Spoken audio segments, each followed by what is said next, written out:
Waduh, nih maling emang nekat bener cekiders. Datang ke masjid di kawasan Jagakarsa, Jakarta Selatan cuma buat menggotong kotak amal.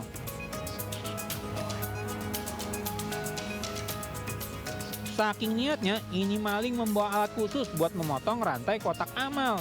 Setelah berhasil, maka si maling kemudian menggotong paksa kotak amal itu, lalu kabur meninggalkan lokasi cekiders.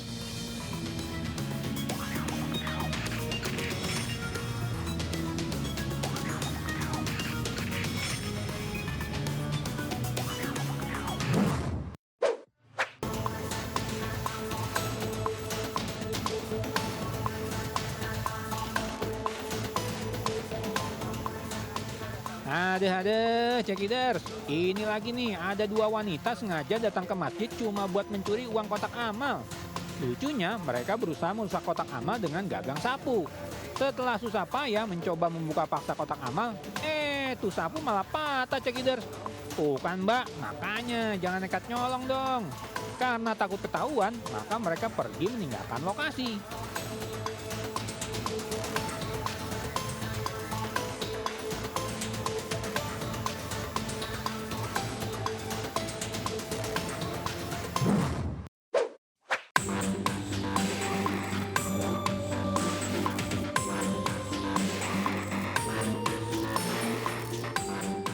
Tamu nggak diundang alias maling lagi mampir ke salah satu rumah warga nih cekiders. Dengan gaya indik-indiknya, itu maling langsung mencopot helm. Ya elah Ling, masa helm aja kudu nyolong gitu sih?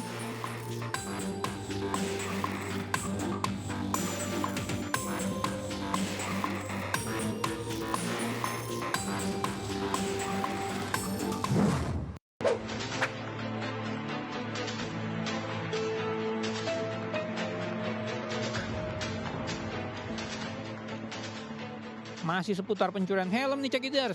Dua pria ini sengaja datang ke parkiran motor buat melancarkan aksi mencurinya. Walaupun udah punya motor, tapi nggak mampu beli helm cekiders. Cukup modal nekat, kedua pria ini langsung mencuri helm dari motor lain.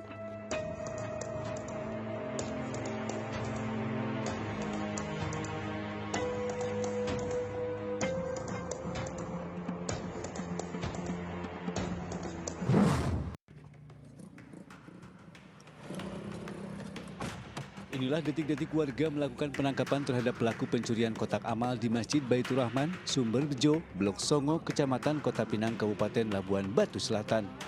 Pelaku ditangkap saat sedang berjalan kaki di Jalan Sum Aek Nabara dan langsung membawanya ke Polsek Kota Pinang. Setibanya di Polsek, pelaku menangis histeris menyesali perbuatannya sambil memeluk kotak amal yang dirusaknya. Sebelumnya pelaku nekat mengubol kotak amal dan menggasak uang masjid minggu lalu. Aksi pelaku ini pun terekam kamera CCTV. Kapolsek Kota Pinang AKP Krisnat Indratno mengatakan penangkapan ini bermula saat salah satu warga Labusel sedang melintas dan mengenali ciri-ciri pelaku dari rekaman CCTV yang diunggah ke media sosial. Kemudian warga tersebut langsung menghubungi pengurus masjid dan bersama-sama menangkapnya. Memang pelaku ini sedikit ada gangguan kejiwaan ataupun kita duga ya, karena selama kita berkomunikasi pun sangat sulit, sehingga hal ini juga kita jelaskan kepada pihak pengurus masjid dan mereka memahami ini sehingga merasa ya sudahlah kalau memang begitunya penting jangan diulanginya lagi, sehingga kedua belah pihak kita sudah membuat sebuah kesepakatan lah kira-kira seperti itu. Ketua Badan Kesejahteraan Masjid BKM Baitur Rahman Rustam Effendi Hasibuan mengatakan pihaknya bersama masyarakat sepakat untuk berdamai dan mengembalikan pelaku ke keluarganya. Dari Labuan Batu Selatan, Sumatera Utara, Randi Kurniawan, iNews melaporkan.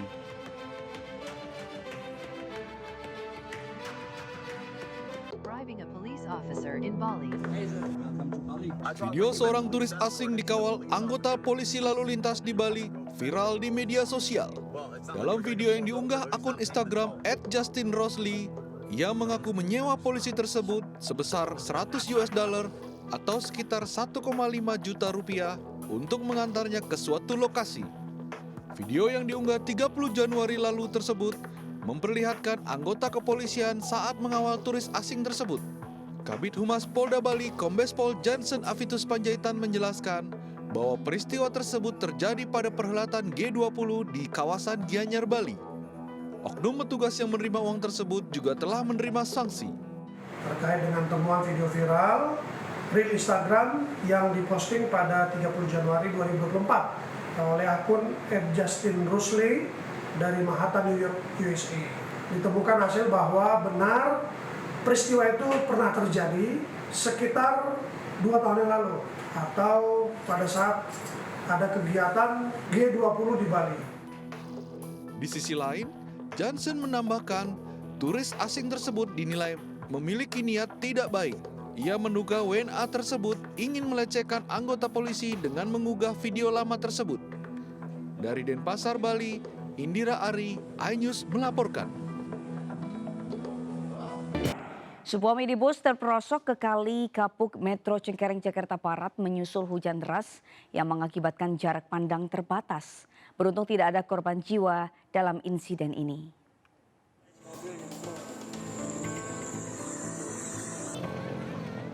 Minibus bernomor polisi B1235 SEE ini terperosok di Kali Kapuk Metro, Cengkareng, Jakarta Barat.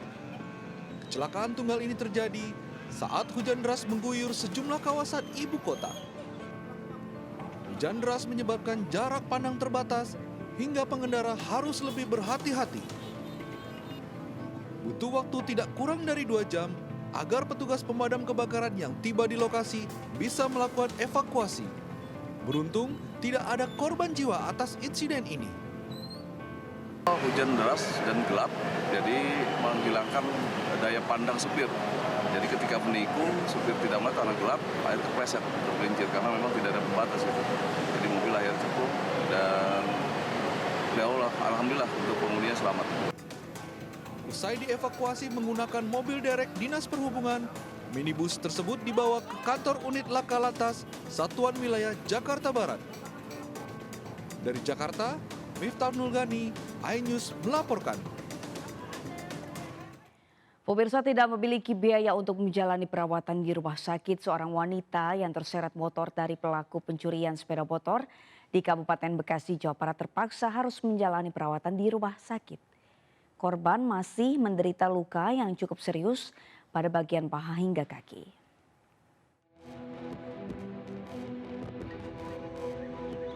Seperti inilah kondisi Indah Agustiani, seorang wanita berusia 27 tahun yang bekerja di salah satu perusahaan jasa kursus setir mobil. Korban mengalami sejumlah luka cukup serius di kedua kakinya usai terseret motor sejauh 1 km demi mempertahankan motor konsumennya saat akan dibawa kabur kawanan pelaku pencurian motor di wilayah Underpass Cibitung, Bekasi, Jawa Barat. Indonesia, korban harus dipulangkan dari rumah sakit karena tidak memiliki biaya untuk menjalani perawatan dan hanya dirawat di rumahnya di Kampung Kebon, Desa Jejalenjaya, Tambun Selatan.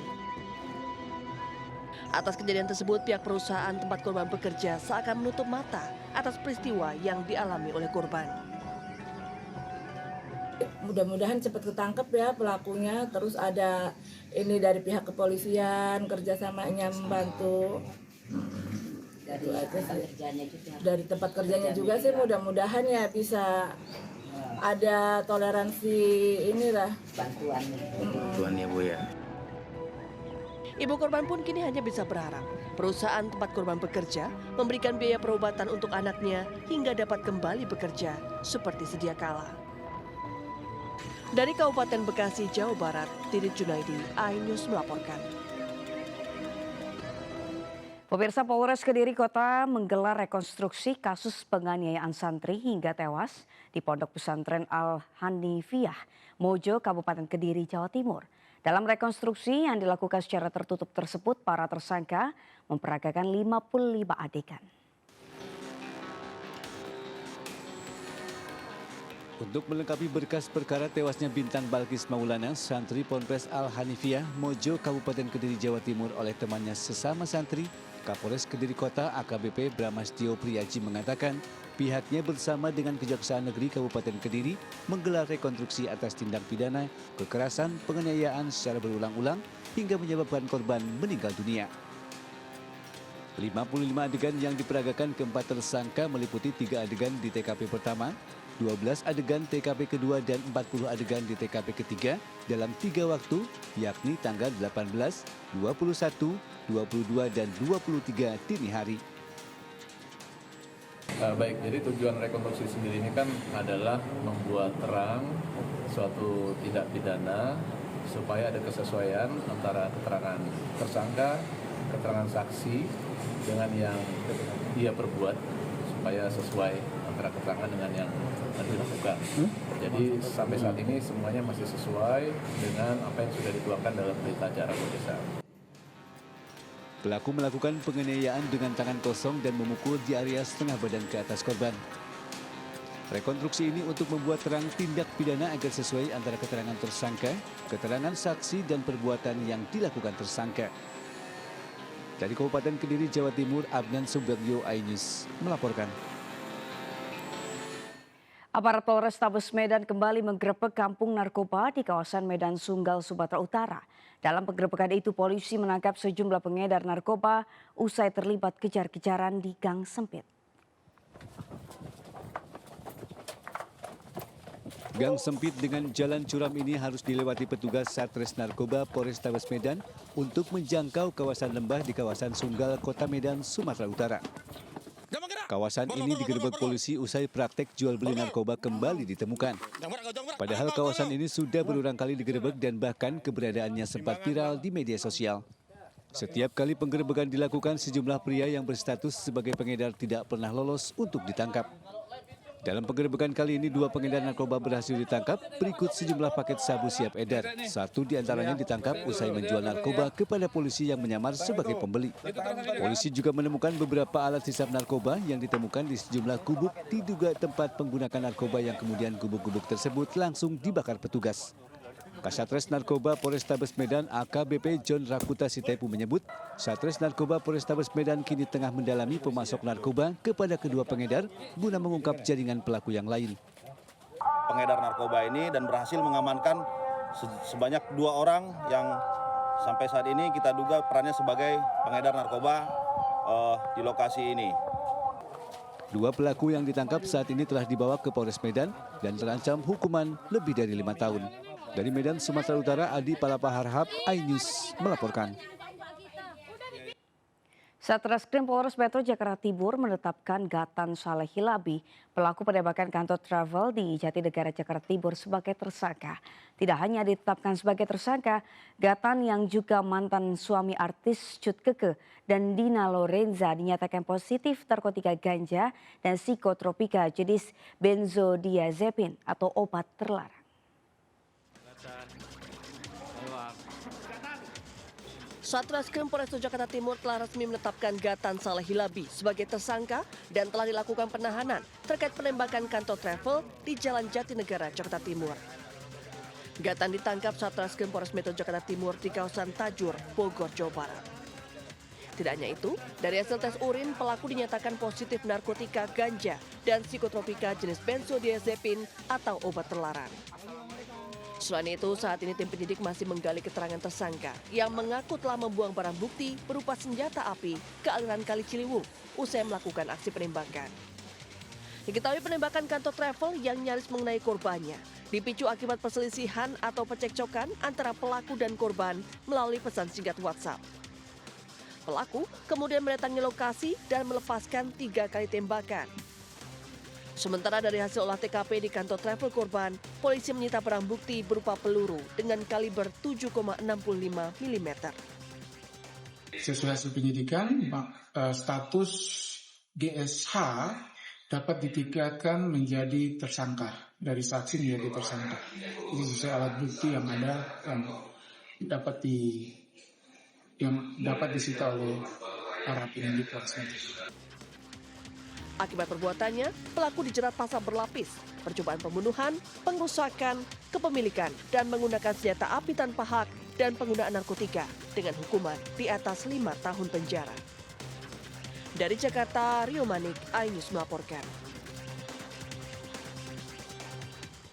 Direskrimum Polda Jawa Timur menjemput paksa Gus Samsudin, pembuat video viral aliran sesat yang memperbolehkan tukar pasangan dengan syarat suka sama suka.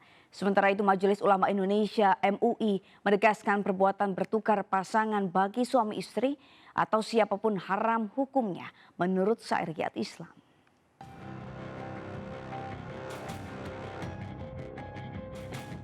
Inilah Gus Samsudin, pelaku dan pembuat konten video viral aliran sesat yang memperbolehkan pasangan suami istri bertukar pasangan. Polisi melakukan penjemputan paksa di rumahnya di kawasan Blitar, Jawa Timur. Dalam video yang viral, berkumpul sejumlah pasangan suami istri dan memperbolehkan jemaah untuk bertukar pasangan dengan syarat suka sama suka. Sontak, video viral ini pun membuat gaduh masyarakat. Selain Samsudin, polisi juga memeriksa sejumlah saksi lainnya, termasuk jemaah yang ada di dalam video. Kemarin sudah dilakukan pemeriksaan oleh Polres Blitar Kabupaten terkait hal ini, dan yang bersangkutan bicaranya pelin-pelan terkait dengan lokasi pembuatan konten. Ya kan, pelin-pelan. Kemarin beliau ngomong di Bogor pertama kali, kemudian selanjutnya setelah dilakukan pemeriksaan mendalam oleh Polres Blitar, kejadiannya di wilayah Ponggok, wilayah hukum Polres Blitar Kota. Meski disebut video tersebut hanya sebatas konten menghibur, Majelis Ulama Indonesia menilai video viral tersebut bukan hiburan dan tidak terdidik, serta mengarah pada pelecehan agama.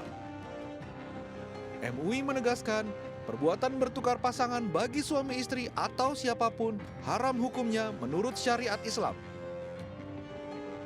Ini kan sangat mengejutkan, sangat mengagetkan masyarakat kita dan sangat meresahkan masyarakat kita, dan itu memang harus segera diatasi, ya, karena memang itu sangat bertentangan dengan ajaran Islam. Tidak boleh itu ada tukar-tukar pasangan. Seorang wanita dan seorang laki-laki itu boleh bergaul atas ikatan pernikahan. MUI mendesak pihak kepolisian agar kasus video viral yang meresahkan ini diproses secara hukum yang berlaku, agar nantinya tidak ada lagi pihak yang melecehkan agama hanya demi konten video. Dari Jakarta dan Surabaya, Jawa Timur, iNews melaporkan. Pemirsa, Rektor Universitas Pancasila nonaktif Edi Tuet Hendratno menyebut tuduhan pelecehan seksual terhadap 2 karyawati Universitas Pancasila syarat politisasi dan kriminalisasi terhadap dirinya. Apalagi tuduhan pelecehan tersebut muncul menjelang pemilihan Rektor Universitas Pancasila tahun 2024.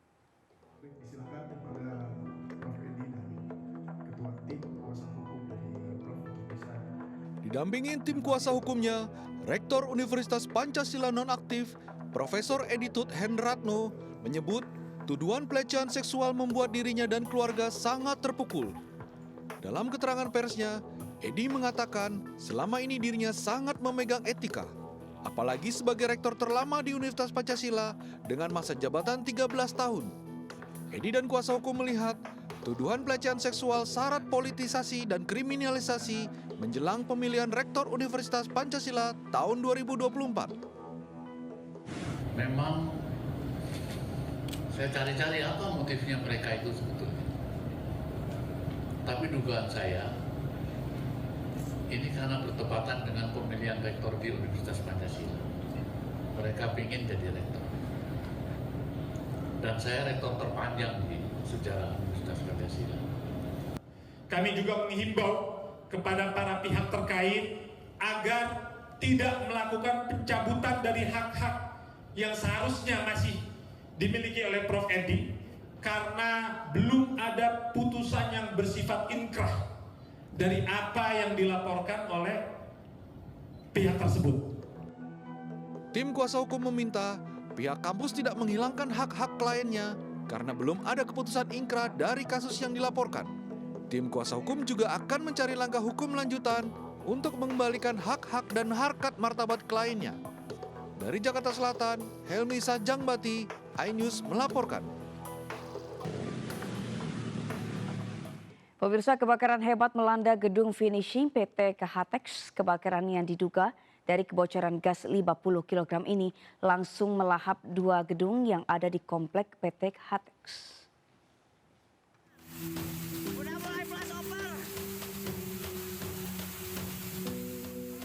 Inilah video amatir yang memperlihatkan kondisi kebakaran yang terjadi di PT KHTEK Jatinangor, Sumedang, Jawa Barat. Peristiwa terjadi diduga akibat kebocoran gas 50 kg yang ada di lokasi kejadian dan membakar sejumlah bahan tekstil yang ada di dalam gudang. Sejumlah petugas pemadam kebakaran diturunkan, mulai dari petugas Damkar KHTEK, Damkar Sumedang, dan juga Water Cannon Brimob Polda Jabar. Untuk lokasi yang terbakar adalah di pusat penyimpanan lokasi air kain ya. Dan menurut laporan dari para petugas di sana, saya sudah melihat sendiri, itu akibatkan daripada gas. Namun gas sudah kita lokalisir dan sudah dikeluarkan, insya Allah aman. Ada beberapa titik api yang masih memang saat ini menyala. Di antaranya adalah tumpukan-tumpukan kain di dalam. Tidak ada korban jiwa dalam peristiwa ini, meski terlihat karyawan mengalami luka akibat percikan api yang membakar. Dari Sumedang, Jawa Barat, Beben Haifa, iNews melaporkan. Pemirsa, banjir merendam sejumlah wilayah di DKI Jakarta pada Kamis kemarin. Salah satunya merendam permukiman warga di Kelurahan Rawaterate, Cakung, Jakarta Timur yang mengakibatkan setidaknya 274 kakak terisolir. Beginilah kondisi banjir yang merendam Kelurahan Rawaterate, Cakung, Jakarta Timur, salah satunya di RT 10 RW 5 pada Kamis siang. Banjir merendam permukiman ini dan sempat mencapai ketinggian 1 meter sejak Kamis pagi. Banjir terjadi akibat curah hujan yang tinggi serta luapan kali Cakung Labah. Kondisi pemukiman yang berada di cekungan membuat kawasan ini kerap dilanda banjir. Sedikitnya 274 kepala keluarga terdampak banjir di permukiman ini. Pihak kelurahan setempat telah menyiapkan sejumlah bantuan seperti makanan siap saji, air mineral untuk warga yang terdampak banjir. Sebagian warga yang rumahnya terendam banjir telah diungsikan, namun sebagian lagi memilih untuk bertahan di rumah masing-masing. Sementara hingga Kamis siang, banjir setinggi 50 cm masih merendam ruas Jalan Letjen Suprapto, Cempaka Putih, Jakarta Pusat. Tak hanya menghambat arus lalu lintas, tingginya banjir membuat para pegawai kantoran yang hendak bekerja kebingungan. Mereka bahkan terpaksa harus menggunakan perahu rakitan yang disediakan petugas UPK Badan Air demi dapat masuk ke area kantor. Lurah Cempaka Putih Timur mengungkapkan banjir terjadi sejak pukul 6 pagi akibat luapan Kali Utan Kayu. Sementara sebanyak 3 rumah pompa disiagakan agar banjir dapat segera surut. Tingginya air hujan yang menggenangi Jalan Raya Hibrida Kelapa Gading, Jakarta Utara hingga Kamis sore membuat warga terpaksa harus menggunakan jasa transportasi dadakan berupa delman untuk melintasi jalan. Mereka harus mengeluarkan uang sebesar Rp25.000 hingga Rp80.000 untuk sekali menyeberangi genangan dengan menggunakan jasa delman. Menurut warga, dengan adanya delman ini sangat membantu, namun harga yang ditawarkan sekali jalan dengan jarak pendek sangat mahal. Banjir akibat curah hujan tinggi dan ditambah buruknya drainase yang berada di pinggir jalan. Tim Liputan iNews melaporkan. Sejumlah bangunan rumah dan sekolah di kawasan Rongga, Kabupaten Bandung Barat, Jawa Barat ambruk setelah adanya pergerakan tanah pasca diguyur hujan deras. Musibah longsor menerjang pemukiman penduduk di Tanah Toraja, Sulawesi Selatan. 3 rumah warga porak-poranda tersapu material longsor.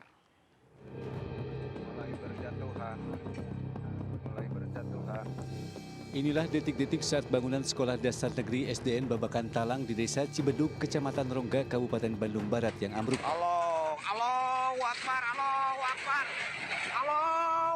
Seluruh bangunan ruangan kelas rata dengan tanah. Beruntung tidak ada korban jiwa dalam peristiwa tersebut karena belum ada kegiatan aktivitas belajar. Akibat peristiwa tersebut, aktivitas belajar pun sementara diliburkan. Diduga peristiwa ambruknya bangunan sekolah akibat adanya pergeseran tanah setelah selama sepekan kawasan ini diguyur hujan. Selain bangunan sekolah, pergeseran tanah membuat kondisi jalan pemukiman amblas hingga tak bisa dilalui kendaraan. Bahkan sejumlah rumah dalam kondisi hancur.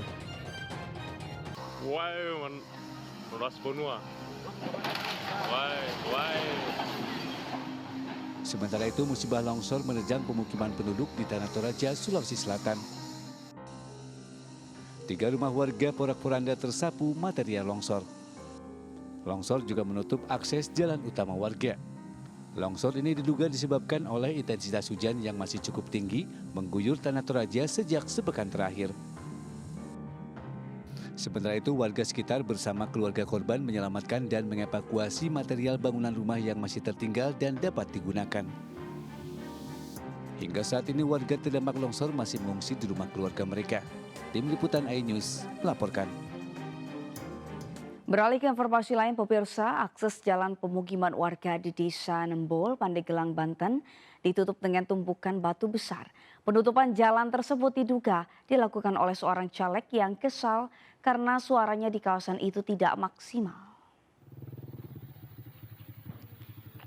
Inilah jalan pemukiman warga di Kampung Sandahiang, Desa Nembol, Pandeglang yang ditutupi tumpukan batu. Muspika, Kecamatan Pandawalangi yang mendapat laporan langsung melakukan pembongkaran tumpukan batu tersebut dengan warga. Tumpukan batu besar yang sempat memutus akses tersebut diduga dipasang oleh seorang caleg kabupaten yang kecewa suara pemilihnya tidak sesuai yang diharapkan. Sementara itu, Camat Mandawalangi Wawan Setiawan mengatakan jika hal itu terjadi lagi, maka dengan tegas ia akan menempuh jalur hukum yang berlaku.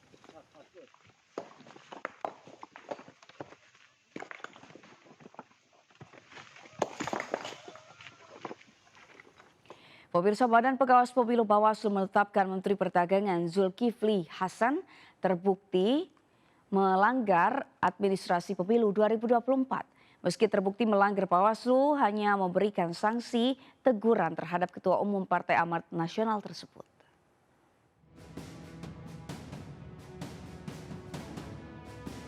Badan Pengawas Pemilu Bawaslu menetapkan Menteri Perdagangan Zulkifli Hasan terbukti bersalah melanggarkan administrasi pemilu 2024.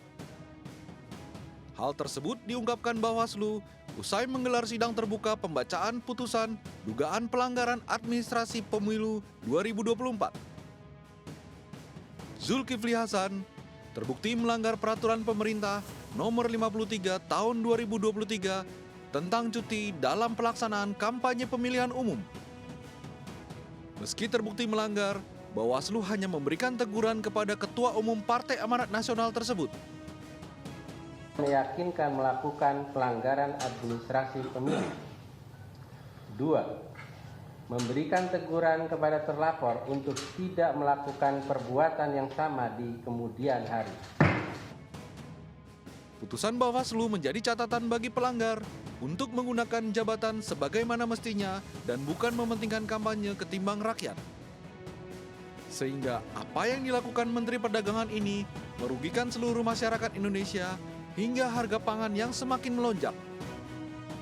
Pihaknya juga meyakini masih banyak pelanggaran pemilu yang dilakukan Paslon 02, Prabowo Subianto dan Gibran Rakabuming Raka lantaran banyaknya pejabat negara yang memberikan dukungan dalam pemilu 2024.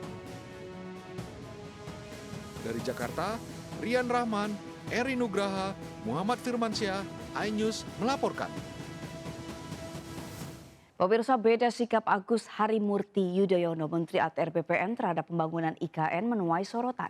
AHY yang dulu mengkritik keras pembangunan IKN, kini setelah menjabat sebagai menteri justru memuji pembangunan IKN dan mengaku siap tinggal di IKN.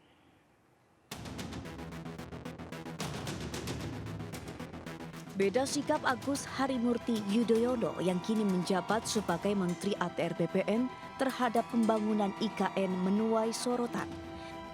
Saat kunjungannya ke Ibu Kota Nusantara IKN pada 28 Februari kemarin, AHY menyebut IKN merupakan mahakarya bangsa Indonesia yang harus dibantu dan terus didorong pembangunannya.